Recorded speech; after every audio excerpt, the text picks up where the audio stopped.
Welcome dear all in politics with Kundan. Har Ghar Pathshala के अंतर्गत online classes में राजनीति विज्ञान कक्षा 10-1 में आप सभी का स्वागत करता हूं।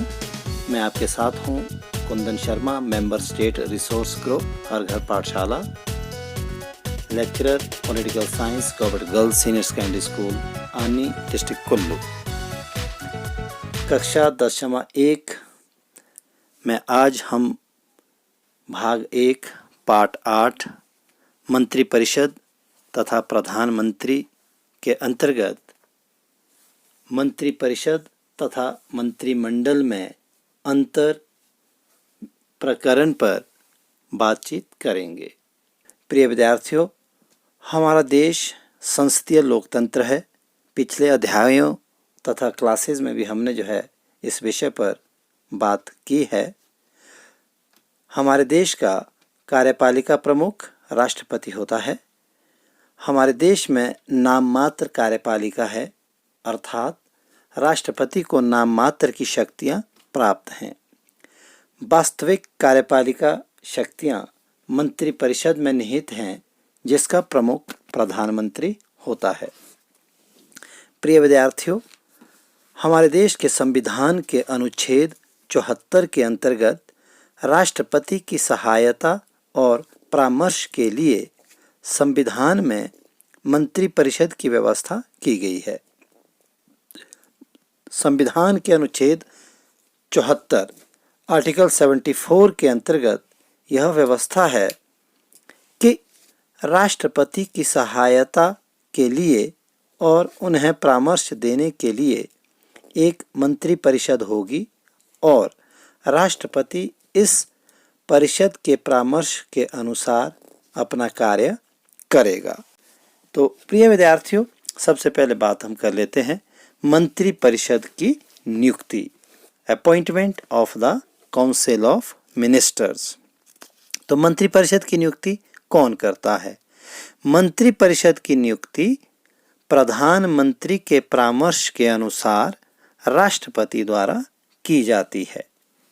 मंत्रिपरिषद का निर्माण करने के लिए प्रधानमंत्री की जो नियुक्ति है वो सर्वप्रथम होती है। भारतीय संविधान में स्पष्ट रूप से कहा गया है, राष्ट्रपति को परामर्श और सहायता देने के लिए मंत्रिपरिषद होगी, जिसका मुखिया प्रधानमंत्री होगा।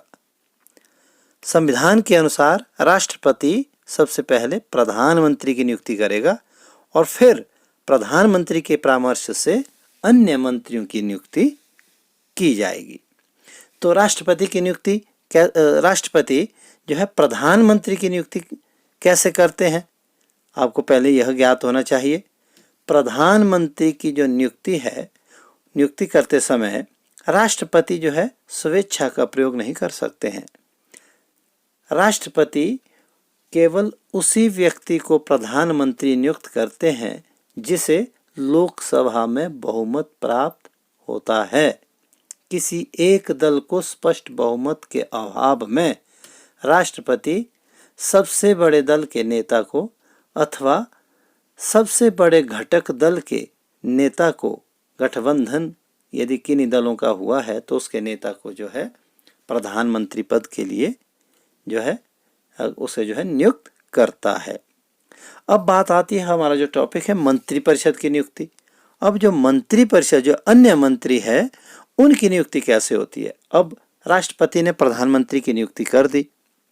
अब अन्य मंत्रियों की जो नियुक्ति है वह राष्ट्रपति प्रधानमंत्री के परामर्श से करते हैं। प्रधानमंत्री जो अपने साथी मंत्री है, जिनको उन्होंने अपने साथ कैबिनेट या मंत्रिपरिषद में लेना है, उनकी एक सूची तैयार करते हैं और उस सूची में अंकित सभी व्यक्तियों को राष्ट्रपति मंत्री पद पर नियुक्त कर देता है। यहाँ आपने ध्यान देना है कि राष्ट्रपति प्रधानमंत्री द्वारा दी गई सूची से ना तो किसी नाम को हटा सकता है और ना ही किसी नाम को जोड़ सकता है। अब मंत्री कौन बनेगा? प्रधानमंत्री उसमें किस किस का नाम देगा? आई मीन टू से what are the essential qualifications to become a minister? तो मंत्री बनने के लिए क्या योग्यताएं हैं? तो प्रधानमंत्री जो है किसी भी व्यक्ति को जो है मंत्रियों के लिए जो सूची तैयार की जाती है ले सकते हैं। वह जो है संसद का सदस्य उस समय हो अथवा ना हो, किंतु इसमें सबसे जो महत्वपूर्ण बात वह यह है कि यदि कोई व्यक्ति मंत्री नियुक्त होता है तो उसे 6 मास के भीतर संसद की सदस्यता लेना अनिवार्य होता है। संसद में 2 सदन है, लोकसभा, राज्यसभा। तो लोकसभा की अथवा राज्यसभा की सदस्यता लेना अनिवार्य होता है। मतलब 2 बातें हैं। नंबर 1, यदि वह संसद सदस्य है तब ठीक है, यदि वह संसद सदस्य उस व्यक्ति नहीं है तो उसे नेक्स्ट 6 मंथ्स में संसद की जो मेंबरशिप है वो लेनी ज़रूरी है। आपको एक उदाहरण देता हूँ। अभी हमारी जो मंत्री परिषद है, हमारे विदेश मंत्री हैं एस जयशंकर प्रसाद। तो जब 30 मई 2019 को उन्हें मंत्री बनाया गया तो वे संसद सदस्य नहीं थे, किंतु उसके पश्चात उन्होंने जो है राज्यसभा की सदस्यता 6 मास के भीतर प्राप्त कर ली। तो आइए अब जो बात हम करते हैं कंपोजिशन और organisation of the council of minister. जो मंत्री परिषद का जो संगठन है, रचना है, कैसी है? क्या मतलब जितने भी मंत्री है सभी एक ही स्तर के होते हैं या भिन्न भिन्न स्तर के होते हैं? डियर स्टूडेंट्स, जो काउंसिल ऑफ मिनिस्टर्स है, जो मंत्री परिषद है, यह एक व्यापक संस्था है। इसमें प्रत्येक प्रकार के मंत्री सम्मिलित होते हैं।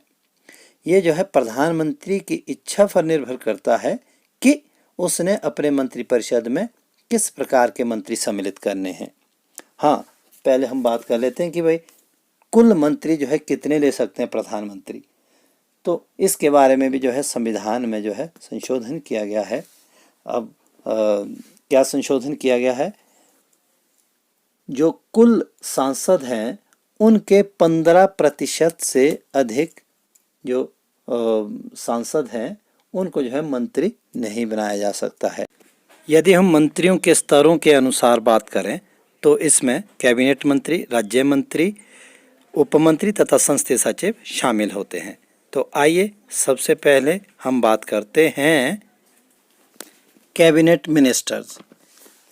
कैबिनेट मंत्री परिषद में अनुभवी तथा वरिष्ठ मंत्री होते हैं।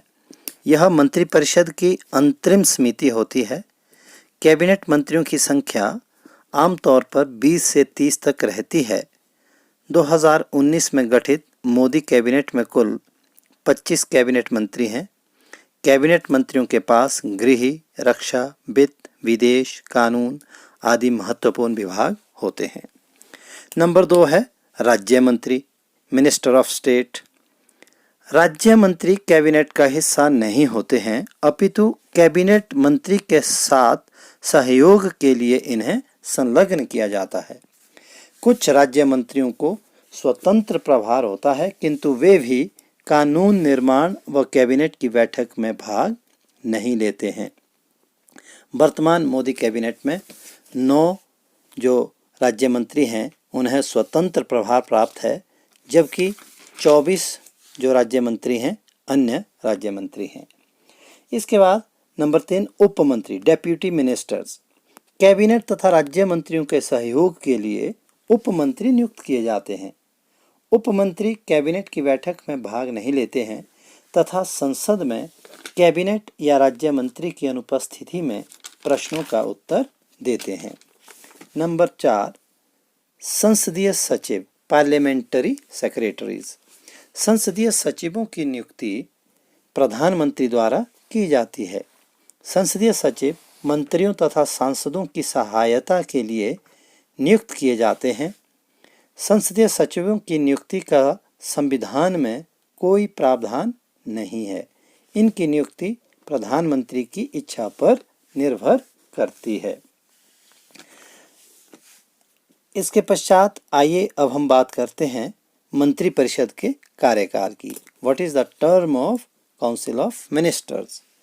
मंत्री परिषद का अधिकतम कार्यकाल 5 वर्ष होता है। लोकसभा में अविश्वास प्रस्ताव पारित होने पर पूरा मंत्रिपरिषद भंग माना जाता है। प्रधानमंत्री की अनुशंसा पर राष्ट्रपति किसी भी मंत्री को समय से पहले मंत्रिपरिषद से बाहर कर सकता है या उसके विभाग में फेरबदल कर सकता है अथवा पूरे मंत्रिपरिषद को भंग कर पुनर्गठित कर सकता है। इसका मैं एक उदाहरण आपको देता हूँ। जैसे 7 जुलाई 2011 को डी.एन. मारन कपड़ा मंत्री थे, उनके ऊपर 2G स्पेक्ट्रम में जो है कुछ अनियमितता का आरोप लगा और उन्हें जो है मंत्रिपरिषद से हटा दिया गया।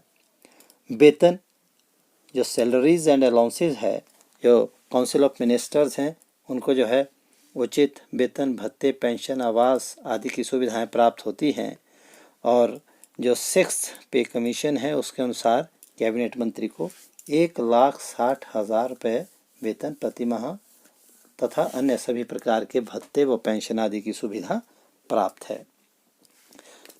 इसके पश्चात शपथ, जो पद की शपथ है, ओथ ऑफ ऑफिस है, प्रत्येक मंत्री को पद ग्रहण करने से पहले राष्ट्रपति द्वारा 2 प्रकार की शपथ ग्रहण करनी पड़ती है। उनमें से एक पद की शपथ ओथ ऑफ ऑफिस तथा दूसरी गोपनीयता की शपथ ओथ ऑफ सीक्रेसी होती है।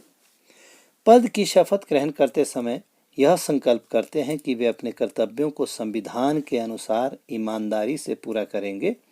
गोपनीयता की शपथ में वे प्रण करते हैं कि मंत्रिमंडल और अपने पद से संबंधित विषयों को गुप्त रखेंगे।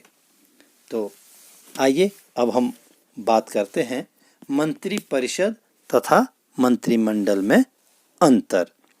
Difference between the council of ministers and cabinet.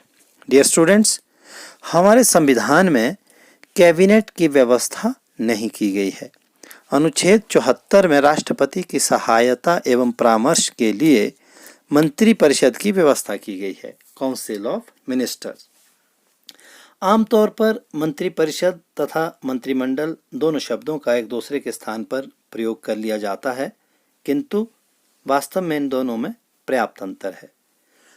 मंत्रिपरिषद तो व्यापक संस्था है, परंतु मंत्रिमंडल मंत्रिपरिषद की एक अंतरिम समिति है।